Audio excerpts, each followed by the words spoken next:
Hey, thanks for coming back and checking out another one of my best of 2022 lists. This time, we're getting close to the end here. This is Best Actress in a Drama Series. And yes, as with all of my top 10 lists, there were some deep cuts and some really hard choices that I had to make to get here. But if I do an honorable mention list, then what's the point of a top 10? I might as well just list all of the performances that I liked, which at some points this year I've definitely thought about doing. But then I'm like, my videos are long enough as it is. So if I started listing like top 27 supporting actors in a drama series, I don't know that anybody would bother to click on it. I'm having a hard time with just top 10 lists.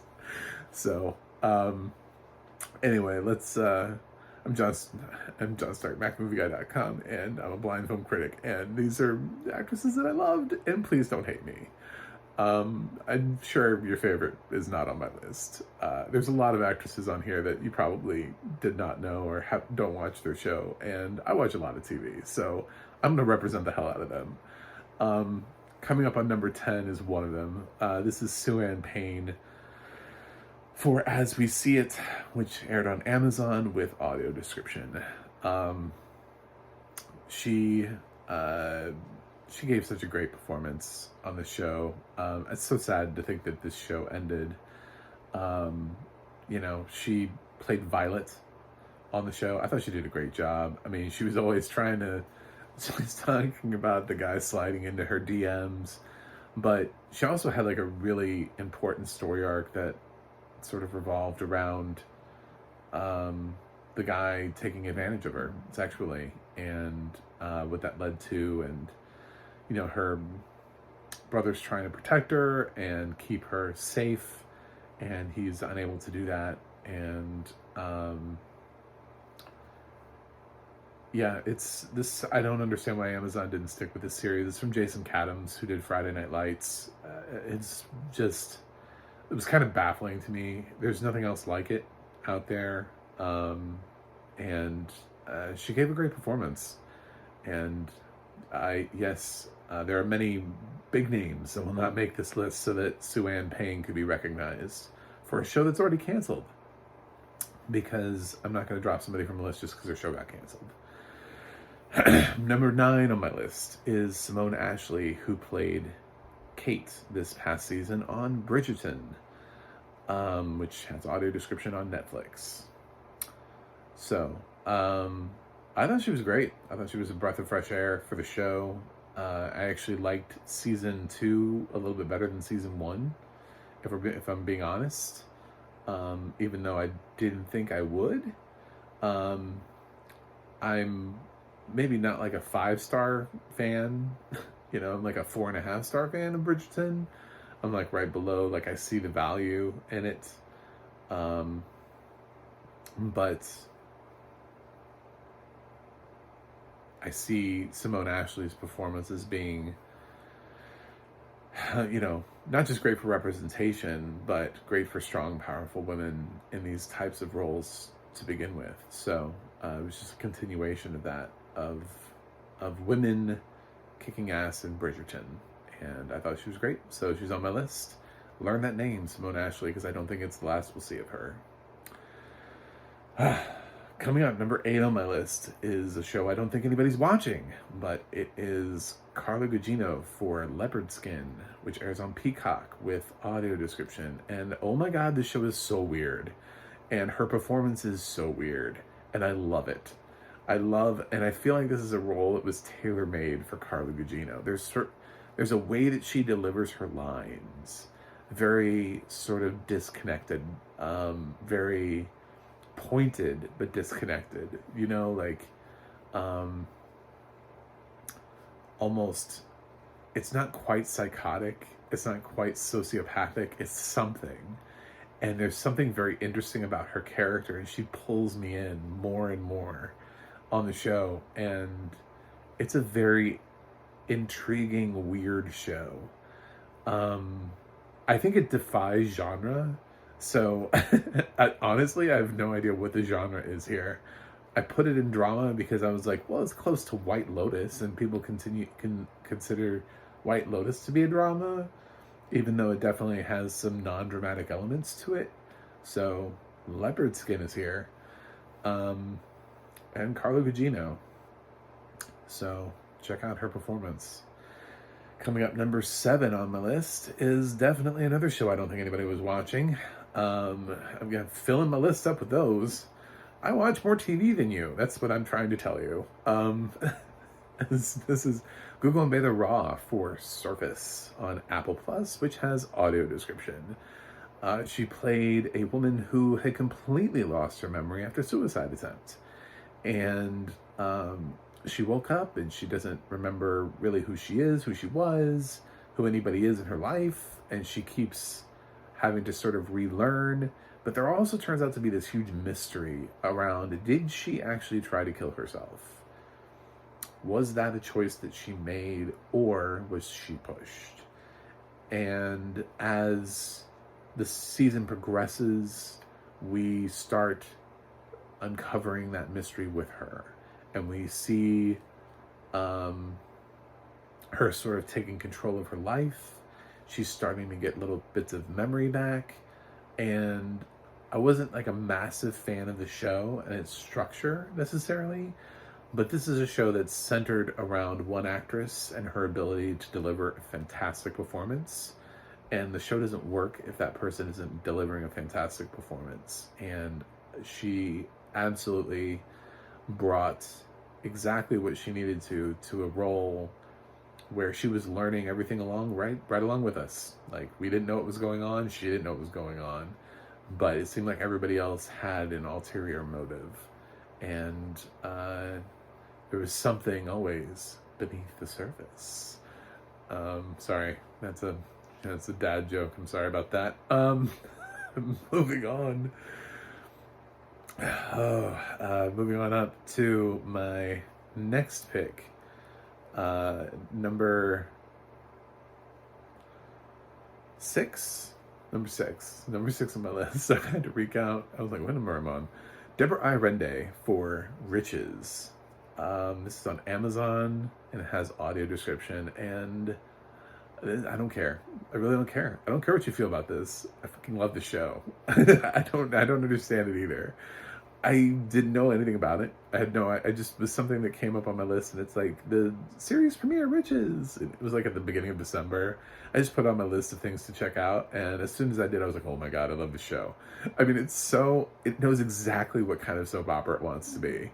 And it is so well crafted. It feels like it's crafted by people who have been making this kind of soap opera for generations. You know, which is funny because it's a show about people who have been making something for generations. But it really feels like this team of people who are making this show understand how a TV soap opera, like a nighttime soap, a primetime soap, is supposed to go. You know, somebody grew up on Dynasty and Knots Landing, but then they moved in and they started watching how that evolved and how it transitioned into things like Desperate Housewives, and where did they go from there? And they've like watched the evolution of this type of sort of mystery soap opera, where a family is sort of at each other's necks, and there's backstabbing and secrets that need to be uncovered, and wealth. You know, it's always fun to watch rich people, right, do this kind of thing. I think this show made me understand why people watch Real Housewives a little bit. I was like, this is really fun. It's a great show. I really hope it gets a second season. It has not been renewed yet at Amazon. If you are not watching this, please do. If you like those kind of, I don't even want to call it tragedy because it does it really well. It knows exactly how to be the most elevated form of this type of show. And Deborah Arende, I was really impressed with her work on Them, which was also on Amazon a while ago. She gave an incredible performance in that. So I am so happy to have her here as Nina, and she is absolutely killing the game. Again, here, she's a great series lead, and I'm so happy to recognize her in this category. So Deborah Iorende. This is the kind of performance that maybe next year, when I don't have a couple of shows, if they did release a second season, I could easily put this at number one. Like, I could easily see me, like, I already want like a second season out, and you know, I'm so hopeful that we'll get a second season next year. So number 5 on my list is another person that I think is going to end up moving up when we get to their second season, and that's Britt Lower for Severance on Apple Plus, which also has audio description. Britt plays Helly on the show, and obviously if you've seen Severance, you know why she's here. So I don't even have to explain that to you. Maybe like the positioning of why she's only 5th. I don't know. Maybe that would be the greatest question. But she was she was basically the same version of a little bit of what Google by the Raw just did for Surface, where she doesn't know what's going on and she's having to learn everything, and she doesn't trust anybody. She just kind of wakes up and she's like, why am I here? Who are these people? And she doesn't trust this environment, and neither do we. And she was our window into, she's the rookie, she's that rookie on the first day. She's training day, at the beginning of a cop drama who introduces you to the world. So that was her. And as the season progressed, we learned more and more about her, and her character evolved, and she really gave a great performance in a cast full of names much bigger than her. So good for her. I think she's great, and I can't wait to see where her character goes in season 2. Number 4 on my list is somebody who in previous seasons I would have put in supporting, but I feel like this season she really elevated herself to lead. Just the way that the story is told. And that's where you have to pay attention, Michelle Williams, to what it is that you're doing, because sometimes you are, and you can actually become the lead. But this is Kris Marshall for All Mankind, which is on Apple Plus with audio description. She plays Danielle. She had so much focus that she hasn't quite had in previous seasons, where she's felt more like the ensemble, more like the support. Here she becomes the leader. She's in charge of a mission. She's in charge of rescuing people. She has to control everybody. She keeps everybody alive. It's a great performance for her. She's a strong, powerful Black female astronaut, and it's just like, where did she come from? It's like, and her character has always been about that fight. It's always been about that struggle and the climb to the top against all odds, and the fact that she got to be there, and the fact that she's the one who is captaining the first NASA mission to Mars, is never lost on her, and she knows in every single moment. And she's had so many great moments over the course of the season where she had to make difficult choices, where she had to step in, where she had to where she couldn't just be a friend, she had to be a captain, or scenes where she was a friend and not a captain. It was a great balance. Kris Marshall has always been fantastic on this show. I know we're going to age out of people pretty soon, and this next season coming up is probably based on where we're going, and we make little infinitesimal time jumps, but they're just enough to kind of push these people slowly out of the program, which is why we lost so many cast members this year in terms of character deaths in that finale. So that it's hard to retire everybody at the same time, so they let some people go out with a bang. But Kris Marshall will be back at least next season. I'm unsure necessarily in the capacity, but I know we have at least one more season with her, and I really hope, if it's her last, that they wrap up her story arc in the most appropriate way possible, because she's been an absolute delight to watch throughout all of For All Mankind. So check her out. Get that name. Memorize that name. Chris Marshall. Yeah, so who is above that? Number 3 on my list is Christine Baranski for The Good Fight, which is on Paramount Plus with audio description. It's the final season of The Good Fight, so yeah, that factored in a little bit. I'll be honest, but there were actual scenes in this, though, that really I thought were more impactful than some of the stuff she's done in previous seasons. I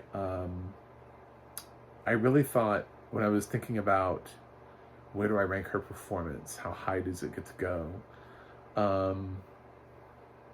the scene with her and Kurt in the car was probably what did it for me the most.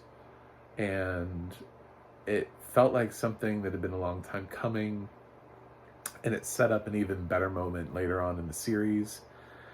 And it was really a great kind of episode ending moment. And it just showed how good of an actor Christine Baranski and Gary Cole were, and how undervalued they are. And sometimes The Good Fight can get caught up in its grandstanding, politicism, which it does. Even though I love the show, it does get caught up in that. It gets caught up in the point that it's trying to make.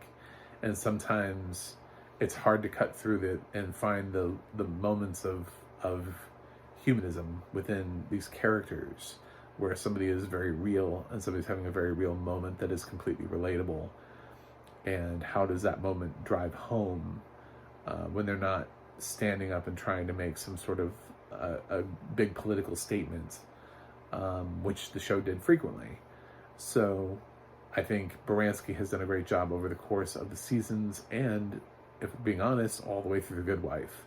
So I definitely wanted to represent her somewhere on my list, but if I had to look at one scene, it was that scene that really kind of helped me position her a little bit more. But yeah, it was also a little bit of a body of work thing here. It's my last chance to put her on a list, so she's up there at number 3. I really just couldn't dethrone my top 2. My top 2 were really hard. This was difficult for me. I ended up going for number 2 with Laura Linney for Ozark, which is on Netflix with audio description. Even though it's the last season, I think if I had been doing this many years, I think Laura Linney would have topped my list previously. And I think probably the strongest season she had was season 3, where she had to make an impossible decision about her brother. In this final season, we see her sort of almost going off the deep end. Like, is it possible for her to go too far? I actually wondered throughout most of the final season of Ozark if she would survive, because of how far her character had sort of gone off the deep end. Is it possible for her to course correct? I just can't ever see her, having a normal life anymore. I don't think she could turn it off. So, nor do I think that her family can forget the things that she's done. I think she's in many ways irredeemable. I don't think anybody can ever have a normal relationship with her who has followed her for this long. But to continue to deliver an absolutely fantastic performance in the final season, as did all of the main characters in Ozark. And it was a great final season. But yeah, she's my runner-up. Because I am constantly enamored with and blown away by the work that Elizabeth Moss does on The Handmaid's Tale, which is on Hulu with audio description, and she is my number 1 pick. Everything. I mean, the anger, the fight, the rage, the hurt, just every emotion that flows through her body during this show. I look at her performance, and every time she doesn't win an award, I just go, how? How is she not winning this award? How does she not win something for this? I think about when we say we give blood, sweat, and tears, I think she does that. I think she exemplifies the absolute understanding of what it is to maybe perhaps even go too far, to give too much of yourself to a role. When we talk about method actors who go a little bit over the top, I wouldn't be surprised if she was a method actress. It wouldn't surprise me if she can turn it on and off like that. Man, that impresses me even more. But she's like constantly living through trauma, but she's also constantly defeating that trauma. And it's very complex. And as the series continues to add more and more crap onto her and ask more and more of her character, she just becomes more and more of this role that is almost seemingly impossible to play, but Moss has navigated it perfectly. She's complicated. She's got this horrific past from the time that she spent in Gilead. And now she's up with her husband and she's trying to reconnect. And you can feel her, but it doesn't feel the same. Like the emotional connection, she's trying to bring it back with Luke. She's trying to remember. But when you have the past of Gilead, at one point you were property and your whole job was to just make a baby, it becomes, I think sex becomes something kind of different for you. And we've seen her try to reconnect with Luke. She's having a really hard time, even with her daughter. And I think that's why Moira is holding the daughter so much more than Moss is half the time. And then Serena is up there being some sort of political attaché or something for Gilead, being used that way, and she's furious about that. But then that evolves as the season progresses, and she still wants to get her kid back, and she gets so close, and she keeps finding herself in situations where she keeps losing Luke, and it's a lot. Her character goes through a lot, and we have one more season left, and hell hath no fury like June Osborne. That's all I gotta say. I can't even begin to fathom when the stakes are off the table. When it's the final season, anything can happen, and anything will.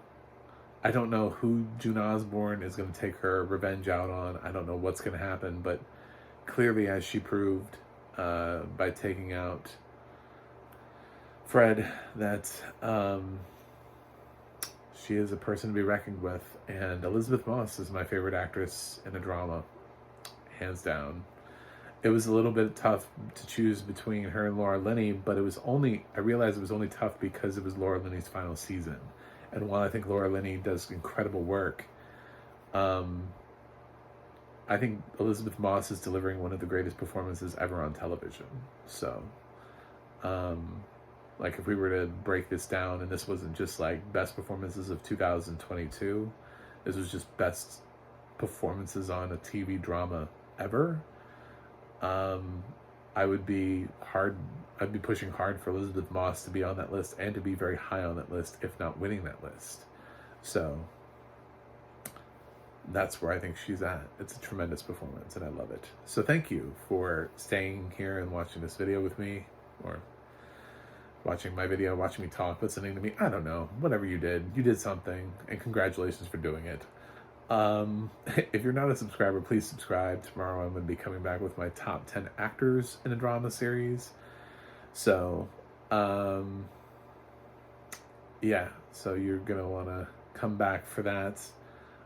Just recapping, my supporting actor choice, if you don't want to go back and watch the videos, was John Lithgow for The Old Man, and my supporting actress choice was Julia Garner for Ozark. So, again, I'm mixing it up.